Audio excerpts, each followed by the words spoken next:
नमस्कार and impact में आपका स्वागत है। मैं हूं मनोज सैनी और आज का मुद्दा है लोकतंत्र बचाएंगे। कांग्रेस अब नए कैंपेन की शुरुआत करने जा रही है और कांग्रेस के कैंपेन में दिखाई देगा कि लोकतंत्र बचाएंगे, गद्दारों को भगाएंगे। ये नया नारा भी आपके सामने होगा। तो नया जुमला, नया प्लान, जीतेंगे उपचुनाव, इसी के साथ कांग्रेस चुनाव मैदान में है और कांग्रेस ये मानकर चल रही है कि इस नए नारे के सहारे शायद नैया पार लग जाएगी। लेकिन क्या लोकतंत्र बचाएंगे जब मामला सामने आएगा तो स्वाभाविक है कि भारतीय जनता पार्टी भी सवाल खड़े करेगी, क्योंकि मुकाबला दोनों के बीच में है, कांग्रेस के बीच में और सीधे तौर पर भारतीय जनता पार्टी के बीच में। कांग्रेस के सामने दर्द इस बात का है कि वो आए थे 5 साल के लिए लेकिन वापस लौट गए 1.5 साल में। अब इसका बदला लेना है जैसा वो कह रहे हैं, और लोकतंत्र बचाएंगे, गद्दारों को भगाएंगे। तो सवाल यह भी है कि आखिर गद्दार कौन, और यही सवाल को लेकर कांग्रेस चुनाव मैदान में होगी, लेकिन बीजेपी भी पूछेगी कि गद्दार कौन। तो अब सवाल यही है कि इस बात को लेकर जब सियासी लड़ाई दिखाई देगी, कई तरह की बातें सामने आएंगी, तो यह भी समझ आ रहा है कि लोकतंत्र का कैसे बचाया जाएगा। लोकतंत्र को जैसा कह रहे हैं, लेकिन लोकतंत्र तो लोकतंत्र है और इसी लोकतंत्र में हम सब जी रहे हैं। लोकतंत्र की रक्षा करना हम सबका कर्तव्य है। लेकिन सियासत में जब लोकतंत्र बचाएंगे की बात बार बार आने लगे तो समझिए कि गड़बड़ तो कुछ जरूर है। लेकिन कांग्रेस शायद इसी नारे के साथ आगे बढ़ने वाली है। भारतीय जनता पार्टी और कांग्रेस दोनों को आप ग्वालियर चंबल में देख रहे हैं किस तरह से अपने सदस्यों को बनाने की बात कही जा रही है, अपने अपने दावे किए जा रहे हैं। इस बीच दिग्विजय सिंह काफी सक्रिय नजर आ रहे हैं। उधर सिंधिया, इधर दिग्विजय, और राजा और महाराजा की जो लड़ाई है वो अब चुनावी मैदान में होगी, सियासत में दिखाई देगी। लेकिन जब ये कहा गया कांग्रेस की तरफ से कि लोकतंत्र बचाएंगे, गद्दारों को भगाएंगे, तो क्या कहा गया ये भी सुनिएगा। कांग्रेस के नेताओं का क्या कहना है और बीजेपी ने क्या पलटवार किया, पहले ये सुन लीजिए, फिर इस पर चर्चा करें।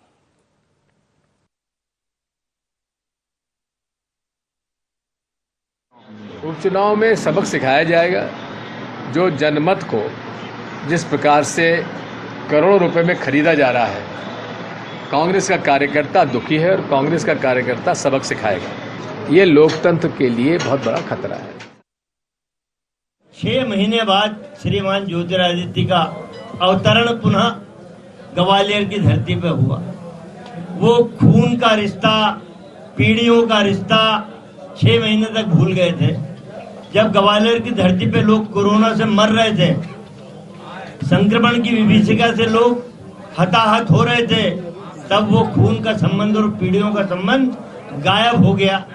6 महीने बाद जब वो धरती पे आए ग्वालियर की, तब मात्र ज्योतिरादित्य रह गए। पहले श्रीमंत ज्योतिरादित्य थे, जनता ने काले झंडे दिखा के कह दिया कि भाई श्रीमंत गायब है, अब तुम ज्योतिरादित्य बन के आ सकते हो। ग्वालियर के इस महाअभियान की धमक दिल्ली तक चली गई कि दिल्ली के आपके नेताओं को पत्र लिखने पड़े और सोनिया गांधी जी को, राहुल गांधी जी को अब ये विचार मंथन करना पड़ रहा है। तो आप तो ये तय कर लीजिए कि आपका अध्यक्ष कौन होगा, सोनिया जी होंगी या राहुल जी होंगे, दिग्विजय सिंह जी। आपके बारे में तो मुझे लगता है मन के अंदर लड्डू जरूर फूट रहे होंगे, लेकिन आखिरकार आपके कांग्रेस का नेतृत्व मंथन कर रहा है कि अब फिर सोनिया जी बनेंगे या राहुल गांधी जी बनेंगे। ये उनको सोचना चाहिए। या तो गांधी मुक्त कांग्रेस होगी या कांग्रेस मुक्त भारत होगा। दोनों में से एक बात भविष्य की संभावनाओं में दिख रही है और लगभग रसातल की ओर ये कांग्रेस का जहाज जा रहा है। और कह रहे थे कि कमलनाथ जी की आंधी चल रही थी। आंधी ऐसी चली कि सब कुछ उड़ गया। वो आंधी अपनी सरकार को ही उड़ा ले गई, बमंडर हो गया, लांगूट बन गया वो, और पूरा का पूरा सरकार को ले गई, क्योंकि वो आंधी झूठ की आंधी थी, भ्रष्टाचार की आंधी थी। वहां देखने में सिर्फ यही आया कि टिकट मांगने वाले आपस में मुंह बात कर रहे थे, बाकी ग्वालियर में कुछ नहीं था। चलिए, तो लोकतंत्र बचाएंगे ऐसा कह रहे हैं दिग्विजय सिंह, लेकिन नरोत्तम मिश्रा जो मध्य प्रदेश के जेल एवं गृह मंत्री है, वो कह रहे हैं कि आंधी ऐसी चली कि गांधी चले गए और आगे देखिए क्या क्या होगा। वो तो कह रहे हैं कि कांग्रेस जाएगी या फिर गांधी परिवार जाएगा, पर सवाल यही है कि सब चले जाएंगे तो लोकतंत्र को लेकर फिर सवाल भी उठते रहेंगे। और इन्हीं सवालों को लेकर कांग्रेस चुनाव मैदान में जाने की तैयारी में है, लेकिन नारे के साथ क्या बेड़ा पार होगा और आज बैठक भी हो रही है कांग्रेस की, जिसमें तय हो जाएगा कि आखिर कांग्रेस के प्रत्याशी कौन होंगे। संभावना ये जताई जा रही है और जिस नारे की हम बात कर रहे हैं इसकी रणनीति भी तय हो जाएगी। इसी नारे के साथ कांग्रेस चुनाव मैदान में होगी। मेरे साथ इस वक्त दुष्यंत जुड़ रहे हैं, दुष्यंत से समझते हैं। दुष्यंत, अब ऐसा लगने लगा है कि चुनावी मैदान सज चुका है। ये बात अलग है कि तारीख अभी घोषित नहीं हुई है, किस तारीख में चुनाव होंगे। संभावना ये जताई जा रही है कि अक्टूबर में चुनाव होंगे, लेकिन उससे पहले हमने भारतीय जनता पार्टी के अभियान को भी देखा, जहां दावा किया गया कि 76,000 की संख्या उनके साथ नई जुड़ गई है। इसी तरह कांग्रेस को भी कल देखा कि तमाम नेता वहां पहुंचे थे और भारतीय जनता पार्टी ज्योतिरादित्य सिंधिया खासकर उनके निशाने पर रहे। तो राजा महाराजा की ये लड़ाई, और इसमें फिर राजा ये कह रहे हैं कि लोकतंत्र बचाएंगे, गद्दारों को भगाएंगे। तो क्या ये माना जाए कि इस चुनाव में गद्दार का जो नारा है वो दिखाई देने वाला है? बिल्कुल, देखिए इस चुनाव में कहीं ना कहीं जो कांग्रेस के बागी नेता हैं उनको इसी बात से कांग्रेस परेशानी में डालने वाली है, क्योंकि जिस तरीके से कांग्रेस की कमलनाथ सरकार को से जो जिस तरीके से जो बागी विधायक हैं उन्होंने कांग्रेस छोड़ी और उसके बाद बीजेपी में शामिल हो गए, तो मेन मुद्दा वही लेकर कांग्रेस चल रही है कहीं ना कहीं कि गद्दारी जो पार्टी से जिन नेताओं ने की है उनको सबक सिखाना है। और उसी के तहत अब लगातार जनता के बीच में पहुंचकर ये बातें पूरी जनता को बताई जा रही है कि किस तरीके से इन नेताओं ने किस तरीके की जो निर्णय है वो कांग्रेस छोड़ने का लिया था और उसके बाद फिर किस तरीके से वो बीजेपी में शामिल हुए। तो तमाम सारी जो बातें हैं जो बागी नेताओं के खिलाफ जाती हैं, उन बातों को लेकर जनता के बीच में कांग्रेस रख रही है। साथ ही साथ एक नया नारा भी कहा है कि लोकतंत्र बचाएंगे और गद्दारों को सबक सिखाएंगे। तो कहीं ना कहीं उसी नारे के तहत कांग्रेस जनता के बीच में पहुंच रही है। ग्वालियर में सभा का आयोजन किया गया और सभा में तमाम सारे जो कांग्रेस के बड़े नेता हैं वो पहुंचे भी। और जिस तरीके से अगर देखा जाए तो ग्वालियर में जाकर ज्योतिरादित्य सिंधिया को निशाना साधते हुए कांग्रेस के नेता नजर आए हैं। तो इससे ये जरूर समझा जा सकता है कि इस बार जो उपचुनाव मध्य प्रदेश में होने हैं ग्वालियर चंबल में खासतौर से, तो उन ग्वालियर चंबल की 16 सीटों पर ज्योतिरादित्य सिंधिया ही कहीं ना कहीं जो मेन मुद्दा है वो निकलकर सामने आएंगे। क्योंकि ज्योतिरादित्य सिंधिया ने जब कांग्रेस छोड़ी तो उसके बाद कांग्रेस के निशाने पर तब से ही लगातार बने हुए हैं और उसी के तहत अब कांग्रेस निशाना भी लगातार साधती हुई नजर आ रही है। तो केंद्र में ज्योतिरादित्य सिंधिया रहने वाले हैं। चुनाव का जो भी परिणाम निकल कर आए, चाहे वो बीजेपी या कांग्रेस के पक्ष में आए, लेकिन ज्योतिरादित्य सिंधिया इसके मेन निर्णायक रह सकते हैं। चलिए, आप बने रहिएगा मेरे साथ। दुष्यंत, दो मेहमान मेरे साथ जुड़ रहे हैं। मधु भगत जुड़ रहे हैं, कांग्रेस के पूर्व विधायक हैं। मधु जी, आपका स्वागत है। साथ ही हरिशंकर खटीक, भारतीय जनता पार्टी के पूर्व विधायक है, नेता है। दोनों मेहमानों का बहुत बहुत स्वागत है।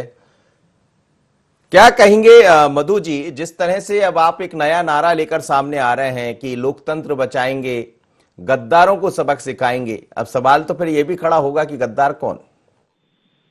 निश्चित तौर पे लोकतंत्र बचाएंगे ये नारा लेकर के हम लोग 27 विधानसभा सीटों के ऊपर अभी चुनाव पे जाने वाले हैं और बहुत जल्द ही इसकी डिक्लेरेशन होने वाला है। और ये लोकतंत्र बचाने की प्रथा इसीलिए है क्योंकि जिस प्रकार से मध्य प्रदेश की सरकार को गिराया गया है खरीद फरोख्त के साथ, जिस प्रकार से सौदेबाजी हुई और जिस प्रकार से जनता के मत के साथ खिलवाड़ की इस भारतीय जनता पार्टी के उच्च जो सेंट्रल गवर्नमेंट हो, उसमें नरेंद्र मोदी जी प्रधानमंत्री हो, चाहे अमित शाह गृह मंत्री जी हो, चाहे मध्य प्रदेश के मुख्यमंत्री जो अभी इस समय विराजमान है शिवराज सिंह चौहान हो, इन्होंने सबने मिलकर के लोकतंत्र की हत्या की है। और जिस प्रकार से बेंगलोर में इन लोगों को जिस प्रकार से रखा गया था और बाद में सीधा उनको दिल्ली ले जाया गया बस के द्वारा और वहां जो गले में गमछा पहनाया गया और जिस प्रकार से अटैची लेके जो निकले हैं हमारे जो जी, सवाल ये भी है कि नारे से क्या बेड़ा पार हो जाएगा?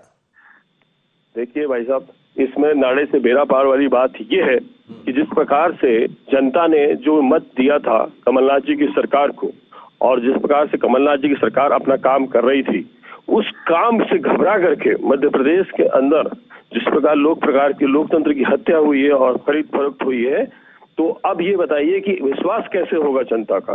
जनता ही इस वक्त मध्य प्रदेश में भारतीय जनता पार्टी के खिलाफ चुनाव लड़ रही है। माननीय कमलनाथ जी जो हैं उसका नेतृत्व कर रहे हैं और जिस प्रकार से जो आज किसानों की समस्या, युवक बेरोजगारों की समस्या, जो भी सामने समस्या आई है, ये लोकतंत्र की हत्या ही है जो सरकार की। मैं जवाब ले लेता हूं। हरिशंकर खटीक मेरे साथ जुड़े हैं। खटीक जी, क्या कहेंगे जिस तरह अब कांग्रेस एक नए नारे के साथ चुनाव मैदान में है जैसी तैयारी है कि इस नारे को लेकर ही कांग्रेस आगे बढ़ने वाली, लोकतंत्र बचाएंगे, गद्दारों को सबक सिखाएंगे। बीजेपी किसको गद्दार देख रही? भारतीय जनता पार्टी ने हमेशा सोच गांव और गरीब की चिंता की है। कांग्रेस पार्टी ये लोकतंत्र बचाने के लिए नहीं है, ये सिर्फ इसलिए है कि उनकी कांग्रेस कैसे बची रहे, इसलिए इन्होंने ये नारा दिया है कि हम लोकतंत्र बचाएंगे। अरे इनको सीधा बचाना चाहिए कि हम कांग्रेस कैसे बचाएंगे। कांग्रेस बचाओ अभियान चला रहे हैं, तो हमें लगता है कि कांग्रेस बिल्कुल डूब गई है। पूरे देश और दुनिया की आज सबसे बड़ी पार्टी बनी है तो भारतीय जनता पार्टी है, जो सीधा गाँव गरीब से उनका रिश्ता है, हर जनता से रिश्ता है। भारत की, देश की जनता की पार्टी अब सिर्फ भारतीय जनता पार्टी है। कांग्रेस पार्टी से टोटल विश्वास खत्म हो गया है, क्योंकि सब जानते हैं कि जो इनके राष्ट्रीय अध्यक्ष हैं, गांधी खानदानी से निकल के हमेशा आते हैं। ये अपना एक राष्ट्रीय अध्यक्ष दूसरे परिवार से तो बना नहीं पा रहे हैं, ये क्या चिंता करेंगे? ये भारत की चिंता क्या करेंगे? ये सिर्फ एक खानदान, एक घर परिवार की पार्टी रह गई है और सिमट के रह गई है, ये आंकड़ों में सिमट के रह गई है। जबकि भारतीय जनता पार्टी का विस्तार आप स्वयं जानते हो कि भारतीय जनता पार्टी ने देश के लिए क्या किया। भारतीय जनता पार्टी ने न्यायालय का सम्मान करते हुए, राम मंदिर का सम्मान करते हुए राम मंदिर का भूमि पूजन किया, 35-1 किया, 35-1 370 खत्म की। देश और दुनिया का सबसे बड़ा मुद्दा था धारा 370। इसके साथ साथ ये आरोप लगा रहे हैं, बंगलौर की बात का आरोप लगा रहे हैं, ये सिर्फ अपने विधायकों को तो रखा नहीं पाए, क्योंकि एक कांग्रेस पार्टी, इनके जो मुख्यमंत्री थे सिर्फ एक छिंदवाड़ा जिले के मुख्यमंत्री थे, इनके कांग्रेस पार्टी के जो विधायक थे वो हमेशा रोते थे, मंत्री भी रोते थे कि हमारी सुनवाई नहीं हो रही कांग्रेस पार्टी में। तभी तो वो पार्टी छोड़ कर भारतीय बने रहिएगा आप दोनों मेहमान मेरे साथ। शिव अनुराग पटेरिया जी, वरिष्ठ पत्रकार, हमारे साथ जुड़ रहे हैं। पटेरिया साहब, क्या कहेंगे जिस तरह से एक बार फिर चुनावी मैदान लगभग सजता हुआ दिखाई दे रहा, जैसे चंबल और ग्वालियर में जो दिखा, भारतीय जनता पार्टी ने दावा कर दिया कि 76,000 के लगभग नए लोग उनके साथ जुड़ गए हैं। अब वो सिंधिया समर्थक है, कांग्रेस के हैं, क्या है, लेकिन 76,000 की संख्या का दावा किया। कांग्रेस भी ये कह रही, कल कांग्रेस के तमाम नेता भी वहां पहुंचे, लेकिन एक नया नारा कांग्रेस लेकर आ रही है, लोकतंत्र बचाएंगे, गद्दारों को भगाएंगे। तो ये गद्दार कौन है और क्या आपको लग रहा है कि गद्दारों को जो सबक सिखाने की बात हो रही है, ये मुद्दा आगे चलकर और भी गरमाएगा?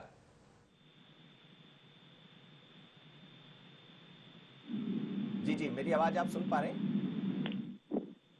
हेलो सर, मेरी आवाज सुन पा रहे हैं सर?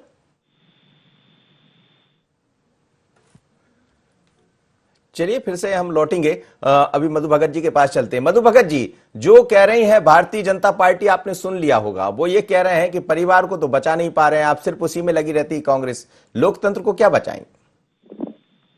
मैं हमारे पूर्व विधायक माननीय खटीक जी को बताना चाहूंगा, और भारतीय जनता पार्टी के जो है सभी जितने भी लोग गणमान्य नेता अगर सुन रहे हैं तो सुन लें कि ये खानदान की बात कर रहे हैं, ये वो खानदान है, गांधी खानदान।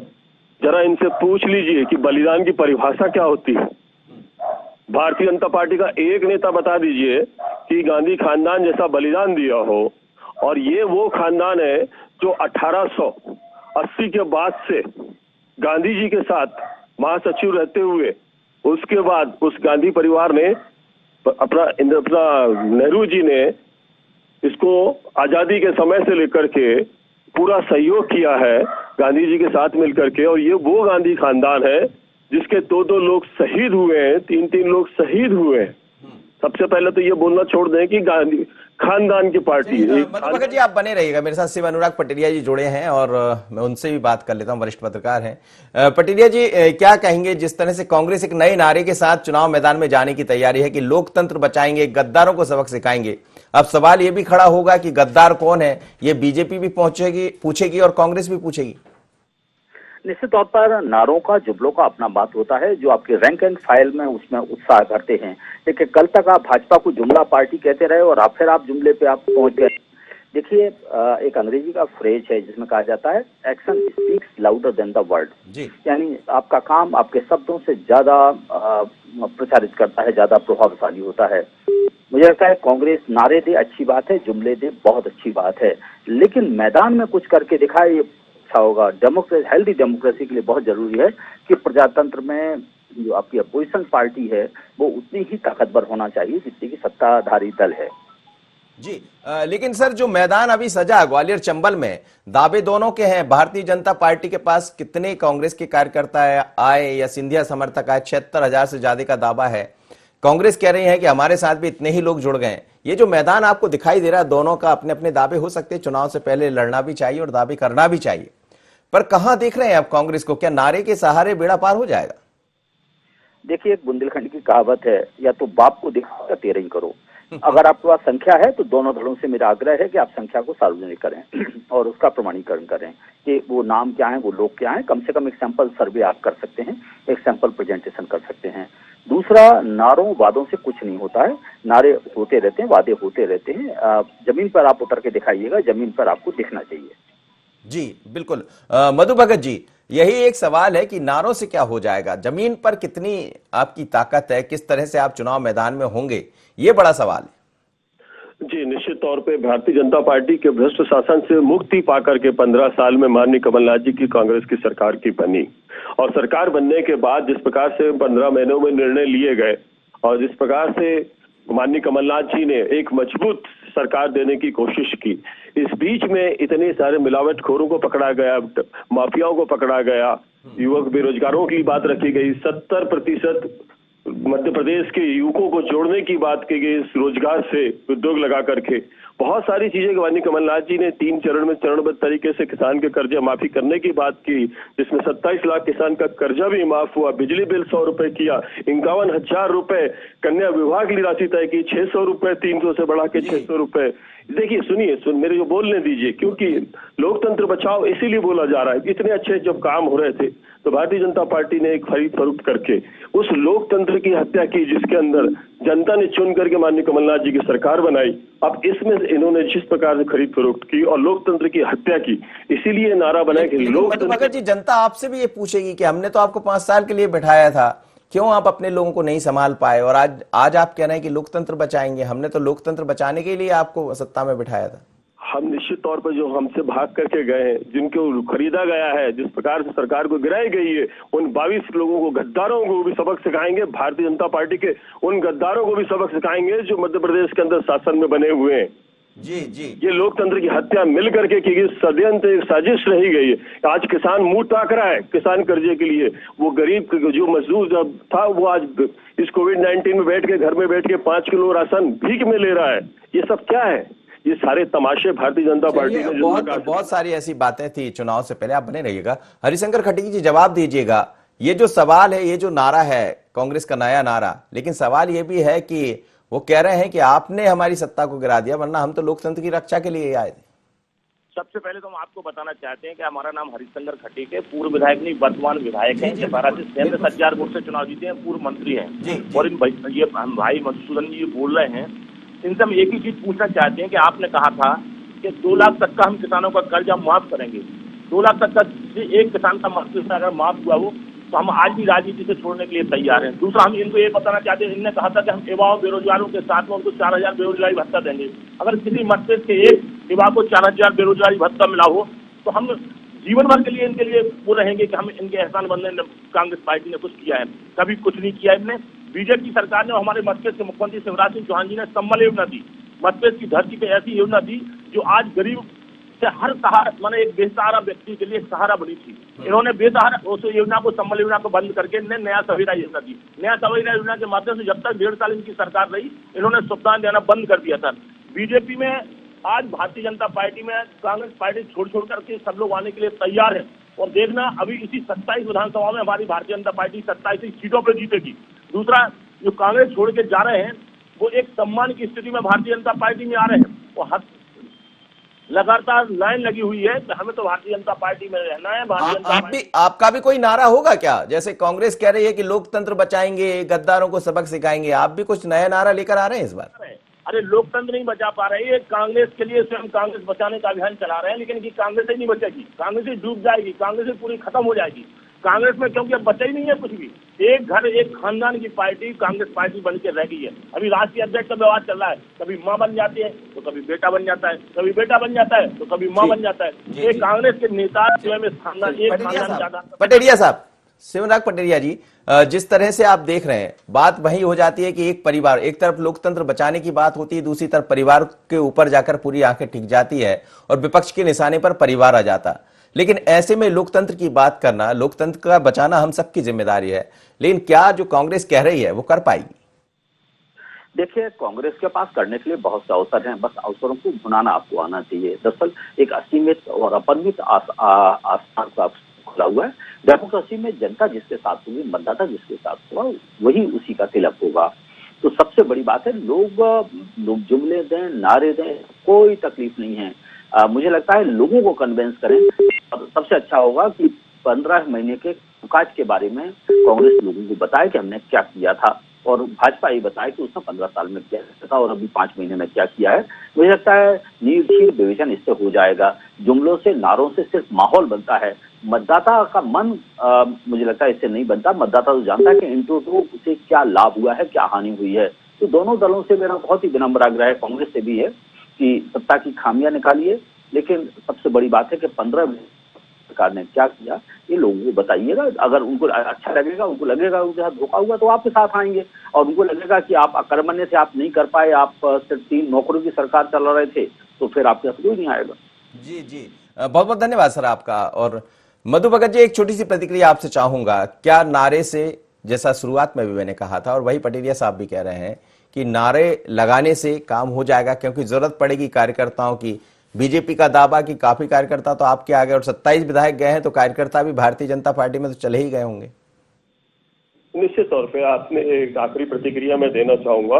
नारा इस हिंदुस्तान की एक मजबूत कड़ी है। अगर नारे में दम है तभी हमारा जो भारत है इस अंग्रेजों से गुलामी से छुटकारा पाया। भारत बचाओ आंदोलन, नमक आंदोलन, भारत छोड़ो आंदोलन, गद्दारों भगाओ आंदोलन, ये आंदोलन महात्मा गांधी के हमारे, और नारा हमारी लोकतंत्र की सबसे बड़ी प्राथमिकता है। और जिस प्रकार से प्रदेश के अंदर जो लोकतंत्र की हत्या हुई है, पहले गद्दार विदेशों में हुआ करते थे, अब गद्दार लोकतंत्र के देश के अंदर हो गए। निश्चित तौर पे मैं खटीक जी का स्वागत करता हूँ, वो वर्तमान विधायक है, लेकिन मैं उनसे कहना चाहता हूँ, ये खानदान पार्टी नहीं, हमारी पार्टी जो है पूरे कार्यकर्ताओं से समायोजित होकर के कांग्रेस की पार्टी है। सर, समय नहीं है, मैं प्रतिक्रिया ले लेता हूं। पूर्व मंत्री मेरे साथ जुड़े हैं, वर्तमान विधायक हरिशंकर खटीक जी।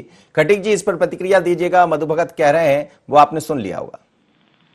मधु भगत जी जो बोल रहे हैं कि नारों के आधार पर नहीं, हम नारों, ये तो नारे लगाते हैं, ये नारों के आधार पर जीना चाहते हैं। हम भारतीय जनता पार्टी के सब कार्यकर्ता एक दिलों के आधार पर जीना चाहते हैं, क्योंकि हमने मध्यप्रदेश का विकास किया है, हमारे प्रधानमंत्री जी ने देश का विकास किया है, योजनाओं के माध्यम से जनता का दिल जीतने का काम किया है। ये लोग पहले नारे लगाते थे कि हम लोग नारे लगाते थे कि रामलला हम आएंगे, मंदिर वहीं बनाएंगे, लेकिन ये लोग कहते थे रामलला हम आएंगे, मंदिर वहीं बताएंगे, तारीख नहीं बताएंगे। अब मंदिर बनने का भी काम चालू हो गया है। ये सिर्फ बोलने के लिए है, हम लोग काम करने के लिए है। ये सिर्फ बोलते हैं, बोलने के आधार पर ये घोषणा करते हैं, तो इनके जो घोषणा भी रहे, लेकिन हम लोग काम करके दिखाते हैं, धरती पर पारदर्शिता के आधार पर दिखाते हैं कि हमने एक किया है। इसी के आधार पर पूरा विश्वास है कि मध्य प्रदेश के मुख्यमंत्री शिवराज सिंह चौहान जी के लिए पूर्ण बहुमत की अब सरकार बनेगी। 27 विधायकों में भारतीय जनता पार्टी के 27 ही चुनाव जीतेंगे। ये और हम आपको बताना चाहते हैं कि पूर्ण बहुमत की सरकार बनेगी, मध्य प्रदेश का और अच्छे से अच्छा विकास होगा। चलिए, बहुत बहुत धन्यवाद सर। समझ सकते हैं आपका। मेरे साथ पूर्व मंत्री हरिशंकर खटीक जुड़े थे, साथ ही मधु भगत पूर्व विधायक और शिव अनुराग पटेरिया वरिष्ठ पत्रकार। मध्य प्रदेश की सियासत में अब दिनों दिन उपचुनाव जैसे जैसे तारीख सामने आने वाली है, उसको लेकर कई तरह के नारे, जुमले सब दिखाई देंगे। लेकिन अब लोकतंत्र की जब बात होती है तो लोकतंत्र भी बदल गया। अधिकांश युवा है, अधिकांश वो पीढ़ी है जो समझती है कि नारों से काम नहीं चलता, वादों से काम नहीं चलता, काम तो सड़क पर आकर करना होगा। 15 महीने में तमाम तरह के वादे किए गए थे। दावा है ऐसा कांग्रेस का कि हम उन पर आगे बढ़ रहे थे, लेकिन सरकार नहीं रही तो इसके जिम्मेदार कौन? युवा तो ये भी पूछेंगे, वोटर आपसे ये भी पूछेगा। लेकिन भारतीय जनता पार्टी जो दावा कर रही है, तो ये चुनाव 15 साल वर्सेस 15 महीने दिखाई देगा। और जनता, मतदाता सब जानते हैं, क्योंकि लोकतंत्र में वही सब कुछ है, लोक ही सब कुछ है, जब ही तंत्र चलता। आज इतना ही, मुझे दीजिए इजाजत। बने रहिए IND 24।